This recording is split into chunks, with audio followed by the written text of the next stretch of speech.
Hello friends, আসসালামু আলাইকুম। আজ আমি খুবই ইয়াম্মি একটি রেসিপি বানিয়েছি, ক্যারামেল পুডিং।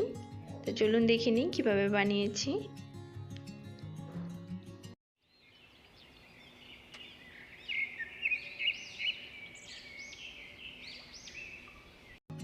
তো প্রথমে আমি চুলায় পাত্র বসিয়ে দিয়েছি। এখানে আমি 1/3 কাপ চিনি দিয়ে দিচ্ছি। এখন আমি দিয়ে দিব 3 টেবিল চামচ পরিমাণ পানি।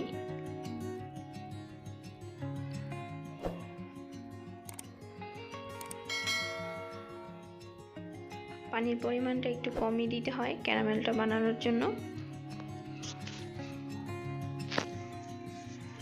দিয়ে দিলাম পানি। এখন আমি নেড়ে চেড়ে চিনিটাকে একটু পানির সাথে মিশিয়ে নিচ্ছি।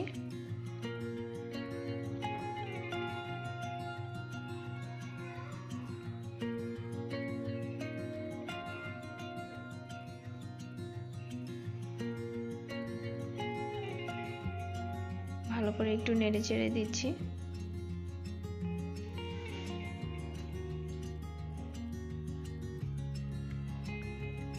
চিনিটা গলে বলক এসে পড়েছে। এখন একটু ঘন ঘন নাড়তে হবে, না হয় সাইডে পুড়ে যাবে।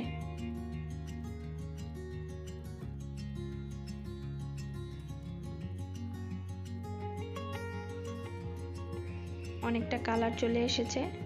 তো এখন আমার একটু নাড়তেই হবে, শুধু না নাড়লে পুড়ে যাবে। তো ক্যারামেলটা পুড়ে গেলে স্বাদটা ভালো আসবে না, তিতা লাগবে। হয়ে গেছে আমার ক্যারামেলটা, এখন আমি নামিয়ে নিচ্ছি। তো আমি যেই পাত্রটাতে পুডিং বানাবো সেটাতে আমি ক্যারামেলটা ঢেলে ঘুরিয়ে ঘুরিয়ে মেখে নিয়েছি। এখন আমি মিক্সিং বোল নিয়ে নিলাম। এখন আমি দিয়ে দিচ্ছি ডিম। আমি এখানে 3টি ডিম দিব।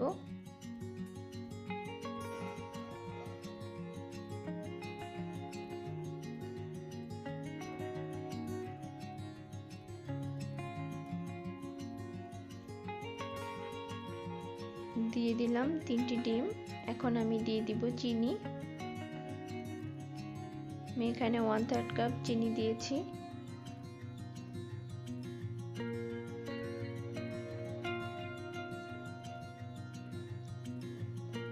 এখন ডিমটাকে চিনির সাথে মিশিয়ে নিচ্ছি।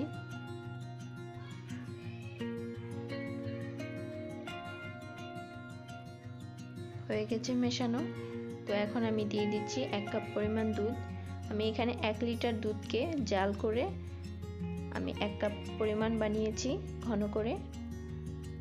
এখন আমি ডিমের সাথে দুধটাকে মিশিয়ে নিব ভালো করে।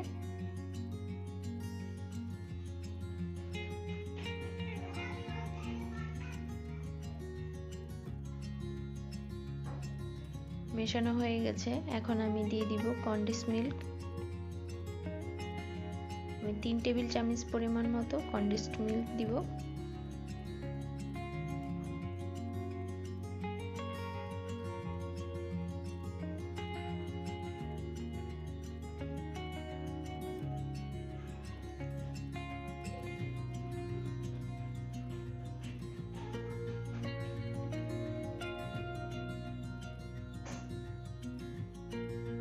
হয়ে গেছে দেওয়া। এখন আমি আবার একটু মিশিয়ে নিচ্ছি ভালো করে।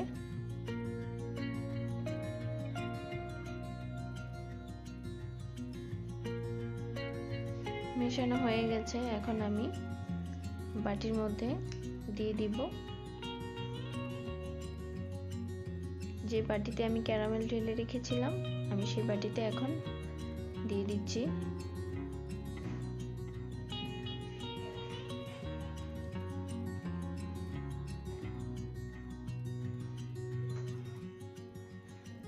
এখন আমি বাটির ঢাকনা দিয়ে ঢেকে দিব।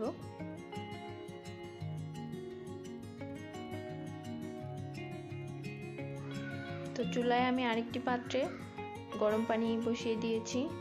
তো পাত্রের মধ্যে আমি একটা কাপড়ের টুকরো দিলাম, কারণ যখন আমি পুডিংয়ের বাটিটা দিব তো পুডিংয়ের বাটিটা যেন সরে না যায়, এর জন্য নিচে একটা কাপড় দিলে ভালো হয়।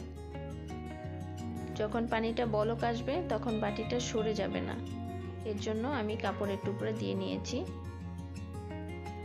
তো আমি আরেকটু পরিমাণে পানি দিয়ে দিচ্ছি। এখন আমি আরেকটা ঢাকনা দিয়ে উপর দিয়ে ঢেকে দিলাম। তো হয়ে গেল আমার পুডিং। আমার পুডিংটা হতে 40 মিনিট সময় লেগেছে।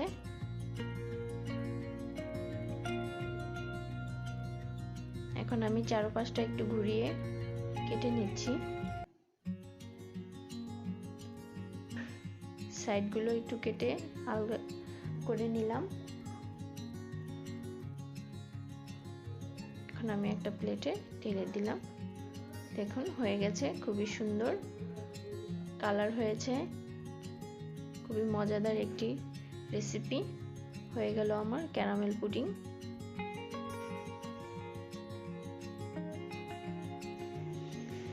এখন আমি আপনাদের একটু কেটে দেখাবো কতটা স্মুথ হয়েছে।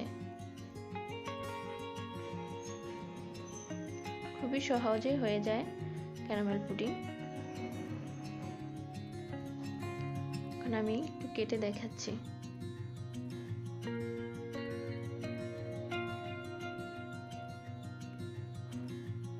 তো আমার ভিডিওটি যদি আপনাদের ভালো লেগে থাকে তাহলে আমাকে লাইক কমেন্ট করে জানাবেন, আমার চ্যানেলটিকে সাবস্ক্রাইব করবেন।